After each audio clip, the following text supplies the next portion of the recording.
Hello everyone. तो चलिए आज हम फिर क्लास 9th का सेकंड लेक्चर लेकर आए हैं, जिसमें आज हम बात करेंगे लीनियर मोमेंटम की। किसकी बात करेंगे? Linear momentum. ठीक है, तो आज का हमारा टॉपिक है लीनियर मोमेंटम।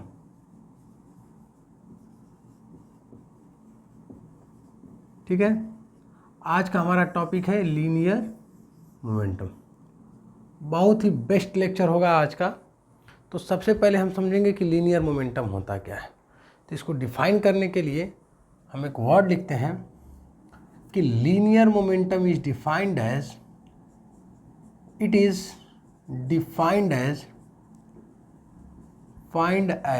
द प्रोडक्ट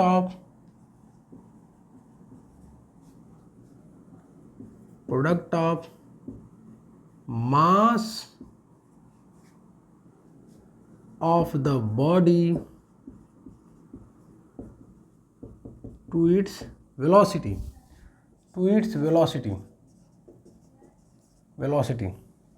मतलब मास और वेलोसिटी के प्रोडक्ट को हम क्या नाम दे सकते हैं?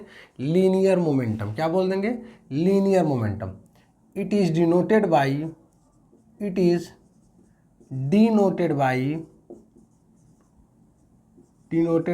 P, और P के ऊपर क्या लगा दिए? एरो। P के ऊपर एरो का मतलब होता है, P जो होता है वेक्टर क्वांटिटी होता है। कौन सी क्वांटिटी? Vector quantity. मतलब it is vector quantity. Formula लिख देंगे, P is equal to product दिया है मास इंटू वेलोसिटी।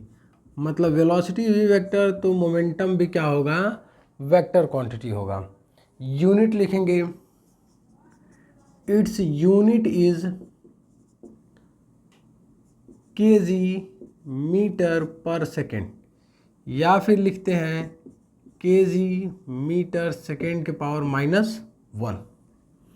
डायमेंशन, इसका CGS यूनिट लिख दिया जाए यहीं पे। CGS सेंटीमीटर ग्राम सेकेंड वाली यूनिट लिखेंगे, तो kg को बदल देंगे ग्राम में, इसको बोल देंगे सेंटीमीटर सेकेंड के पावर -1। ये यूनिट लिख दिए CGS यूनिट। ये हो गया MKS। ठीक है, अब हम बात करेंगे कि वेक्टर हो गया, इसकी फिजिकल क्वांटिटी वेक्टर क्वांटिटी हो गई, इसकी यूनिट लिख दिए। ठीक है, देखिए अब डायमेंशन की बात करेंगे। इट्स डायमेंशन इज, kg को डिनोट करते हैं m से, मीटर को डिनोट करते हैं l से, और टाइम को t से। टाइम के पावर -1 है, तो ये हो गया हमारा डायमेंशन। ठीक है, ये डायमेंशन की बात कर लेंगे। अब इसका ग्राफ देख लिया जाए। क्या देख लिया जाए?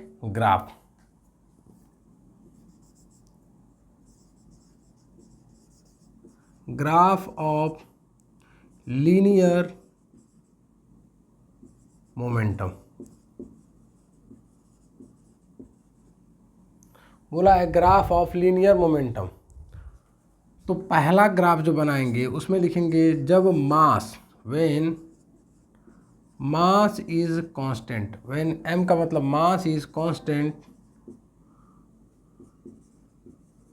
Then P is directly proportional to V। P is directly proportional to क्या होगा? V। पहला ग्राफ है व्हेन मास इज कांस्टेंट। जब मास कांस्टेंट हो तो ग्राफ कैसा बनाएंगे? P directly proportional to V। P का मतलब मोमेंटम, V का मतलब वेलोसिटी।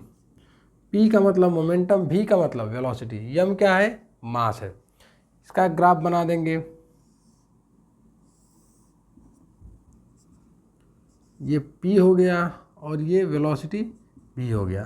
तो मास कांस्टेंट यहाँ पे दिखा देंगे, m बराबर कांस्टेंट। ये ग्राफ किसका होगा हमारा? जब मास कांस्टेंट हो। सेकेंड बात करेंगे, when velocity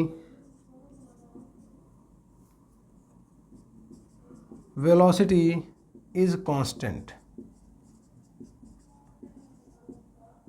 then P is directly proportional to M।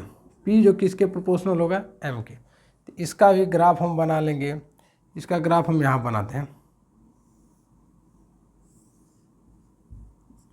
ये हो गया P और ये हो गया M, ये हो गया V कांस्टेंट, मतलब V कांस्टेंट,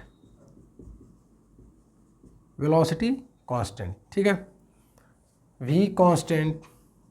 तीसरा बात करेंगे व्हेन, ठीक है, लिखेंगे when to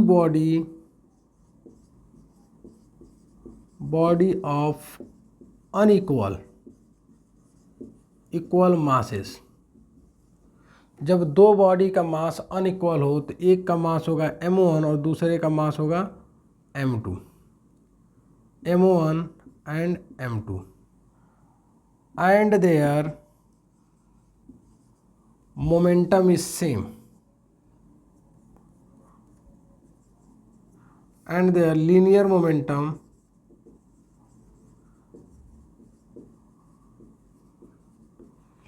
momentum is same, या फिर लीनियर मोमेंटम इज इक्वल।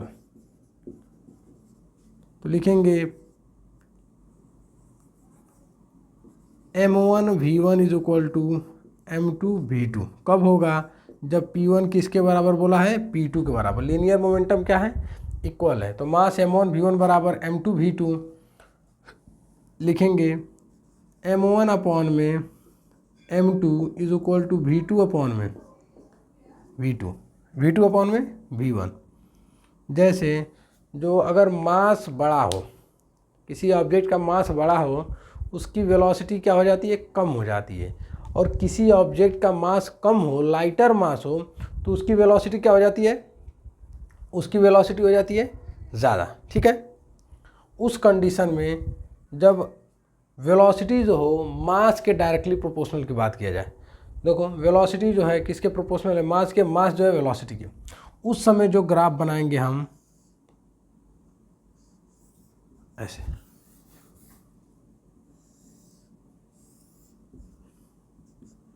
इसको v से डिनोट करेंगे और इसको मास से। किसको? इसको v से डिनोट करेंगे और इसको एक को मास से। उस समय जो p मतलब मोमेंटम कांस्टेंट होगा, लिखेंगे p कांस्टेंट। जहाँ पे यहाँ पे हम बता देंगे कि p का मतलब होता है लीनियर मोमेंटम,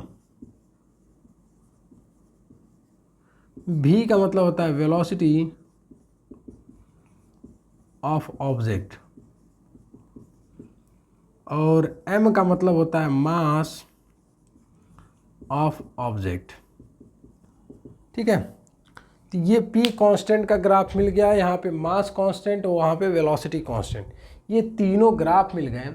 तो टॉपिक हमारा था आज का लीनियर मोमेंटम, ठीक है। अब नेक्स्ट टॉपिक में अब हम बात करेंगे जो वो न्यूटन का फर्स्ट लॉ होगा, ठीक है।